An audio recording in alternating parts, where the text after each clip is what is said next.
everyone, Isaiah Broussard here. I'm Stephen Patrick Kelly. And we just watched the second episode of Jojo's Bizarre Adventure. As you guys know, it's one of my favorite things in existence. I think we know just a little bit. I don't know. Yeah, so, how did you feel about the episode, Stephen? How did I feel? Well, first let's discuss what are feelings? What does it mean to feel? Once we cover this, which might take... We can have your existential crisis after we record the video. Okay, alright. How did I feel about this video? Well, I mean, what can I say? I mean, okay, so the episode starts off with, I guess a small little... Was it a small recap at the beginning? No, we started off with a tidbit about Jack the Ripper. That's right. And Jack the Ripper's running around, as everyone knows, killing women and everything else. But this had a special twist to it.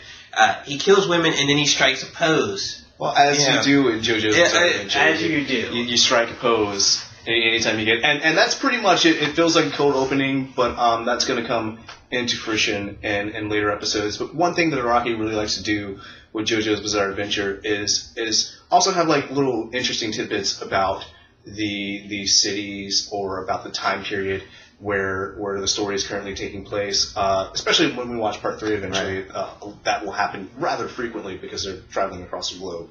But in this case, it's not just trivial information. It's going to play out later.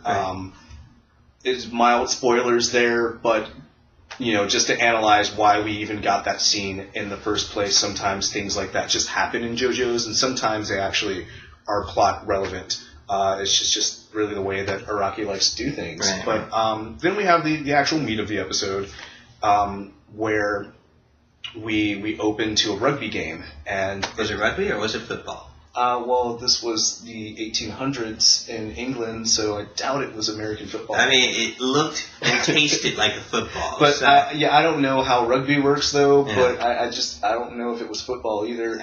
I'm not an athlete. You were just geeking out about the Texans game. Yeah, and all for So I guess you probably know more about what is and is not football. Well, I mean, I saw a goal line. I've never actually seen rugby before, so I will admit that much. I don't know what rugby looks like. I just assume. Well, Jonathan does toss the ball to Dio when he's about to get tackled. That's illegal in football, right?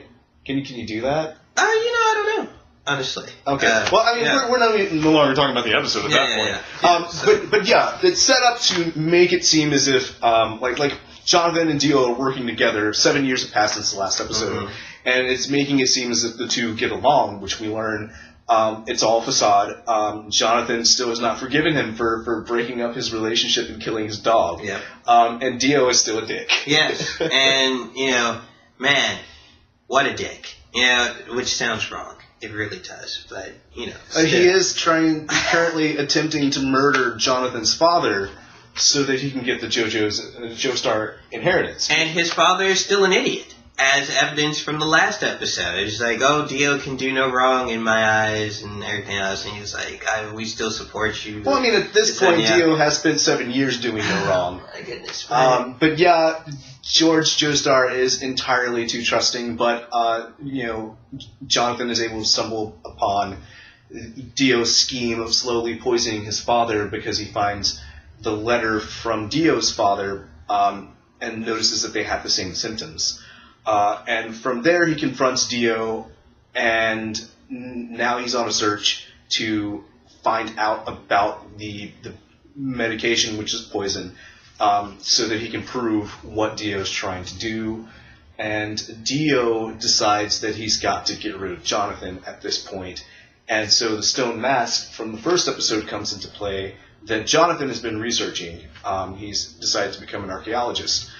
And Dio just thinks that the contraption is just a torture device, and he decides to use it to murder Jonathan. So while trying to track down Jonathan, who has gone to a place called Ogre Street, Dio is confronted by a couple of drunk loiterers, and Dio himself is also drunk. Which to talk about actually, one of the things that I find so very interesting about Dio, especially in part 1, is that he seems cool and calm and collected, but when things don't go his way, he completely falls apart. He's a psychopath. Yeah, so like when we saw in the first episode when Erina wiped away his kiss and then washed her mouth off with stagnant water, and Dio just flipped out. How dare you? Yeah. Yeah, it's like, this is not how you were supposed to react. Right.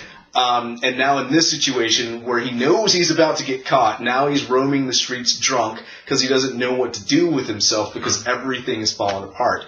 But in this confrontation, he decides to kill these two guys with the stone mask, which he finds isn't just a torture device. It turns one of the men into a vampire. Yeah.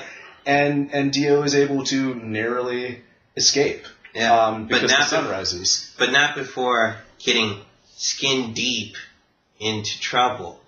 Because, you know. Yeah, because vampires work differently in JoJo's. They don't have to bite you. The guy was able to suck up his blood by sticking his fingers into Dio's neck. And the thing about it is, so the guy when Dio initially killed him was a guy like, what, he had to have been like pushing 60 or something? Yeah, he was probably late 40s, early 50s yeah, or so. And then like, you know, when he started to put his fingers into Dio's neck or whatever, started absorbing his blood or whatever, he turned into a gentleman. He looked pretty dapper. You know, it's just like, hair went all nice and everything else. Yeah, right. He didn't even have to do his hair. Yeah, I just went. Yeah.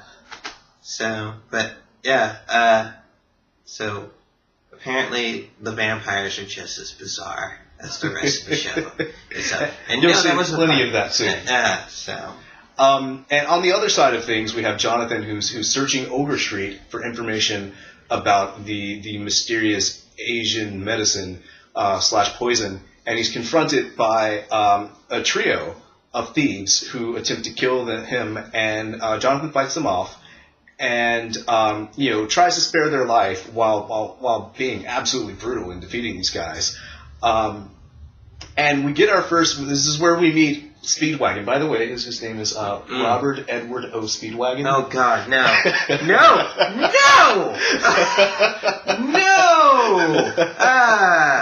REO Speedwagon. Wasn't sure if you caught that during the episode. God. And Speedwagon, after he is defeated by Jonathan, he recognizes, man, this guy could have really done a lot more worse to us, but he pulled back, and why? And Jonathan explains that he's here to save his father, and he figured that they had families who'd be sad too, and Speedwagon is completely swooned by Jonathan's naivety, which we're going to get a lot more Speedwagon, by the way. So are we going to get Sabbath too? That's part 5. Oh, okay. All right.